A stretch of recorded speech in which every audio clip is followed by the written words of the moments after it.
Hello, old gays. This is likely to be a rambling and potentially long video. Maybe not that long, but definitely rambling. First, Van had some questions that 70s questions that I didn't write down. And I'm falling out of my chair. But she showed pictures of her couch in the 70s, and I can't find a picture of my couch, but we had a couch that was florally and brown and black, and it has like brown and black and tan and florally. And there was this painting that was above the couch. I don't know what it was a painting of, but it was like, it was one of those like gloppy paint. The paint was like on it, and you could gloppiness, and it sort of matched the couch. It was lovely. And I remember that. But I love the 70s. Everyone knows that I'm a 70s person. Love it, everything about it. And as David said, didn't we wear shirts once for the 70s? I don't know. I think we did. I think there was some 70s thing happening some time ago. Oh, what else? What else? Today is Monday. It's my old gay day. I'm tired. I should probably take a nap. I've been very busy. I get up very early now. I get up at 6:30 just because that's when I get up. And I do all my things. I did laundry early this morning. I cleaned. I went to Bed Bath & Beyond, and I had some gift cards, and I bought a new trash can. It's so lovely. It's just I love the trash cans and the dish racks and the loveliness of that. And I bought this great mattress pad, one of those like foamy body conforming, and I sat in one of those. I sat in one of the massage chairs in the Bed Bath & Beyond because I was like, I'm going to sit in this chair. And I think if they weren't so damned ugly, and where am I going to put this? Those massage chairs are, I never thought that, I was like, what can a massage chair do? And I always thought that was how sad for the people with, the massaging. Like if you look in those catalogs and all the massaging thing, it's like, is that, are people that, lights down, are people that desperate to be touched? Well, I have my answer. That massage chair was amazing. I did the lower back one, and it had heat on it. I think there might have to be a massage chair in my future, as hideously ugly as they are. But man, and I also saw, I didn't get this one of, I'm kind of obsessed with those. A friend was just telling me about it the other day. The steam cleaner things that they just clean with steam and no cleaners, and you can clean everything. And I was looking at it in the Bed Bath & Beyond, and I was like, oh, I want this steam cleaner. It looks good. So not today, not tomorrow. Maybe in a few months I will get myself a steam cleaner so I can steam clean things. And look at this lovely candle I got. Look at this. Isn't this beautiful? Look. It smells, it's persimmon. It's lovely. And it has this, like, I don't know what kind of wick this is. Do you see that wick? Do you hear the, listen, and it crackles like a fire. Oh, I don't want to destroy my microphone. Can you hear the crackling? It's great. Ooh, something's going on. I do not want to burn this place down. So yes, Bed Bath & Beyond. Bed Bath & Beyond. Oh, and I got a double boiler. But not the double boiler I wanted. Do I sound shallow? I don't care. I like to buy things. I wanted a $200 little double boiler pan that had a little porcelain kind of inside. Just so cute. But I bought a $35 double boiler. And I'm going to make some cream of wheat because I love the cream of wheat in the double boiler. So I think I might have, breakfast for dinner. I think I'm going to make myself some cream of wheat. I am.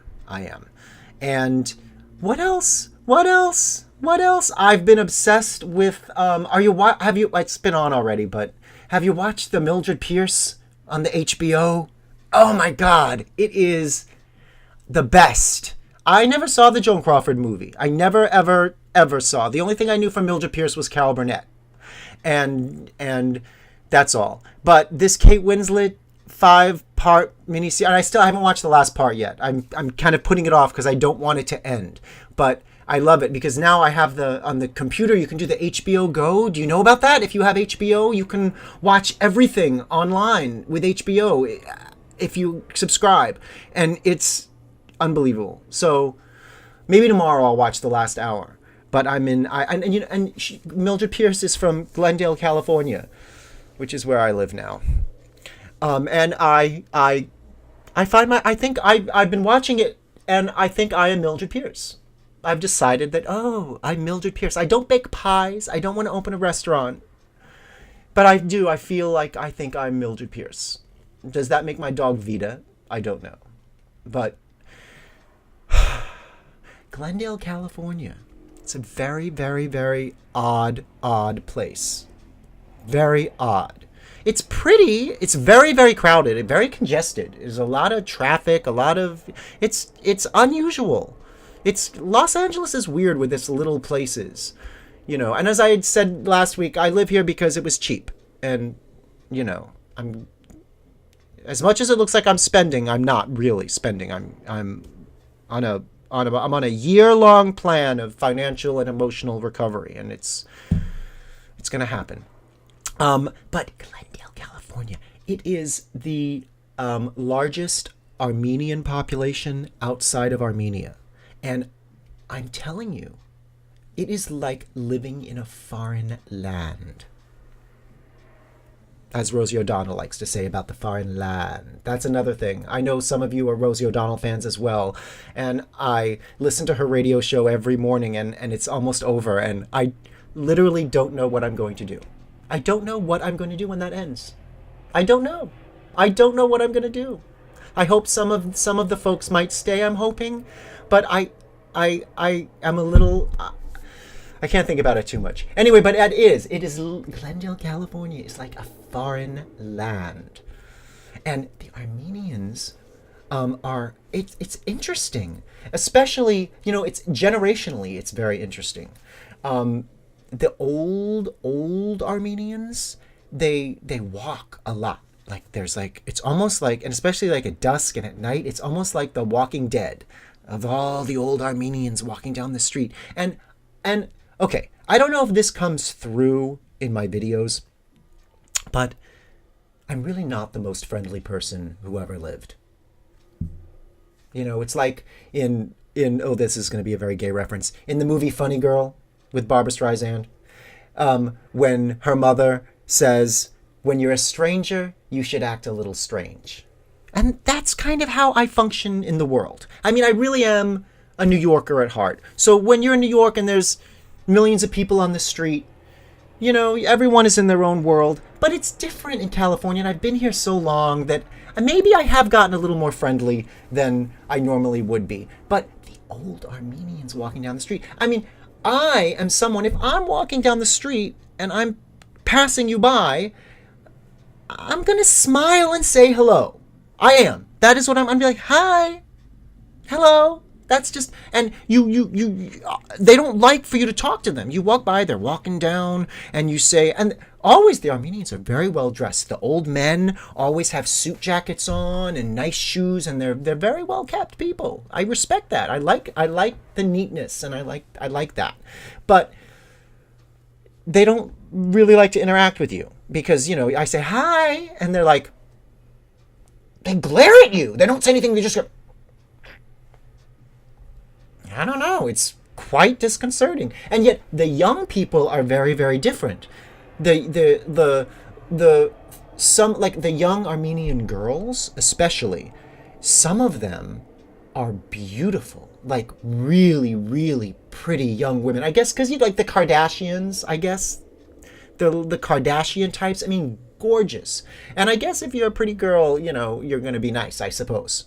But not all pretty girls are nice. Some pretty girls, when they're that pretty, are kind of, bitches, and they don't, But the young Armenian girls, if you're like, hi, they're so friendly, so nice. I've met a few of them, walking the dog, and if they have dogs, everyone here has those little white poodles. I mean, the Armenians love the white poodles, like obsessed. Some of them have 2 and 3 of them. It's weird.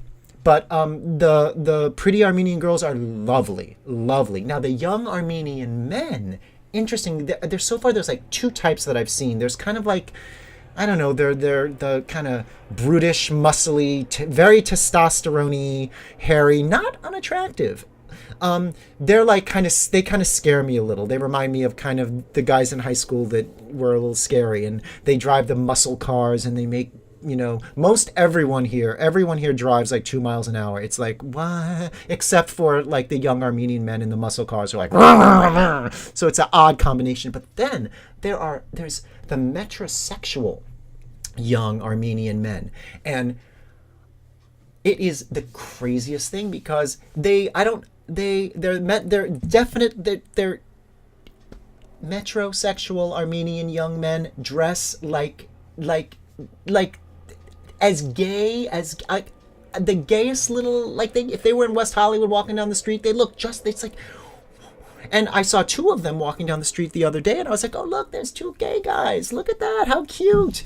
And then I get closer, and I was like, no, they're young Armenian guys. And they're not. No, these guys were definitely, there's no way these guys were gay. But they were dressed, and I've seen it many times in the little, I don't know what they're thinking. And I almost want to go up to them, and I don't think they have any idea. It's like, do you know that you are dressing like a gay guy? Like, really? Like, not just...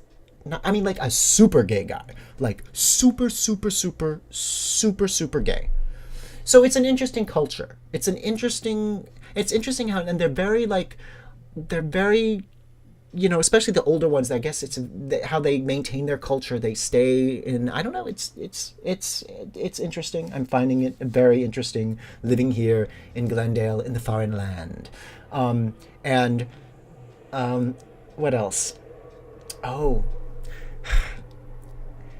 Another weird thing, and in my little apartment complex area, which it's very beautiful. I really like it. Some of the apartment complexes are trashy and like, I'm so glad I don't live. But mine is quite lovely. It looks like, my hand to God, the village, the convent Santanko from The Flying Nun. Exactly. I mean, every day I walk up and I walk down the little thing, and I'm like, oh, I really expect to see Sister Betril flying out over, doing the da da da da da da. It's lovely. But there's all these signs on the front of the area that's like, Glendale smoke free. This is a smoke free facility, and these crazy signs. I have a history in my life of being an on again, off again smoker, and I don't want to be a smoker. I don't. And I'm not going to be a smoker for much longer. And I hadn't been a smoker for a while, but right now I am smoking. Okay? I'm just smoking, okay? I'm going to smoke. And I'm going to smoke for a little while longer, and then I'm not. But I got to smoke because sometimes I'm just smoking now. And I don't like to smoke in the house. And I'm very conscious, as, a sort of, I know it bothers people. I don't want to be around anyone, but this whole like smoke, like outside. And then I've often thought, I remember Beth, Silver Screamer Girl, once, I don't know, a year or two ago, made this video, and this is stuck in my head all the time, about a neighbor who smokes and how annoying that is, that she's outside and the smoke bothers her outside. And has made me so paranoid to be in this smoke and I go outside in like the back little alley, and I kind of do it in secret but then I think they're gonna, but yeah, I'm from a generation that, isn't outside. I know that the smoke haters, I don't blame the smoke haters. I don't want to poison anyone with my secondhand smoke. I would never ever smoke near someone. I would never ever smoke inside. I would never, okay, I get it. I do it. I don't want to be that, but you're outside. I mean, I think it's a little crazy. And I know there are those who are going to say no, but if you're outside and if there's no one around you for like 30 feet, I mean, does it really go and give you any disease from like over there? I find it very stressful. I find that very stressful. 14 minutes? Really?